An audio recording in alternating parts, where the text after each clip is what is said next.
ஷார்ட்ஸில் இவரோட marry me chicken பாஸ்தாவை பார்த்துட்டு என்னோட பசங்க ஒரே பிடிவாதம், எங்களுக்கும் இதே மாதிரி பண்ணி கொடுங்கன்னு.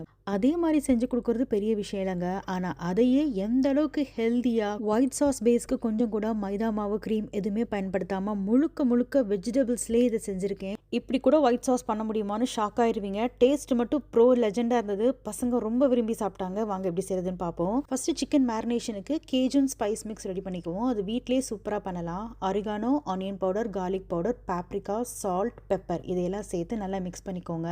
இப்போ அந்த கேஜூன் ஸ்பைஸ் மிக்ஸை நம்ம சிக்கனில் அப்ளை பண்ண போகிறோம். போன்லெஸ் சிக்கன் எடுத்துக்கோங்க. அதில் இந்த கேஜூன் ஸ்பைஸ் மிக்ஸை நல்லா எல்லா பக்கமும் படுற மாதிரி அப்ளை பண்ணிக்கோங்க. கொஞ்சமாக தண்ணி கலந்து நல்லா சிக்கனில் மிக்ஸ் பண்ணி ஜஸ்ட் ஒரு 10 to 15 மினிட்ஸ் அப்படியே வச்சுருங்க. நல்லா மேரினேட் ஆகட்டும். இப்போ அடுத்ததாக ஒயிட் சாஸ் பண்ணுறதுக்கு ஒரு கடாயில் கொஞ்சமாக எண்ணெய் விட்டுக்கோங்க. பொடியாக வெட்டின பூண்டு, பொடியாக வெட்டின பெரிய வெங்காயம் இதெல்லாம் சேர்த்து ஆனியன் நல்லா கேரமலைஸ் ஆகணும். அதுதான் முக்கியம். அதான் நல்ல டேஸ்ட்டு கொடுக்கும். ஆனியன் கேரமலைஸ் ஆனதுக்கப்புறமா மஷ்ரூம்ஸை நல்லா பொடியாக வெட்டி சேர்த்துக்கோங்க.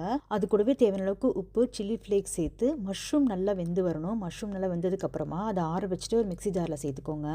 சேர்த்துட்டு அது கூடவே க்ரீம் பேஸ்க்காக ஹோம்மேட் பன்னீர் சேர்க்குறேன். அடுத்ததாக காய்ச்சின பால் சேர்த்து நல்லா பேஸ்ட்டாக அரைச்சி எடுத்துக்கோங்க.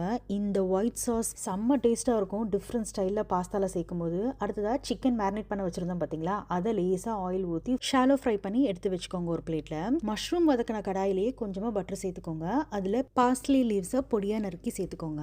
இப்போ நம்ம அரைச்ச அந்த ஒயிட் சாஸை சேர்த்து கலந்து விட்டுக்கோங்க.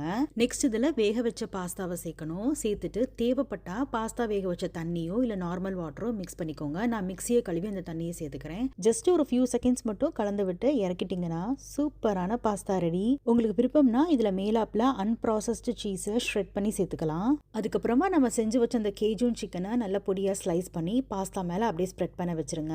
இதை விட ஹெல்த்தியாக டேஸ்டான ஒரு பாஸ்தா பண்ணவே முடியாது. மஷ்ரூமை அரைச்சு சேர்க்குறோமேன்ற டவுட்டே வேணாம். டேஸ்ட் அவ்வளோ சூப்பராக இருக்கும். கட்டாயம் நீங்களும் உங்கள் வீட்டில் ட்ரை பண்ணி பாருங்கள். உங்கள் குட்டீஸ் ரொம்ப விரும்பி சாப்பிடுவாங்க.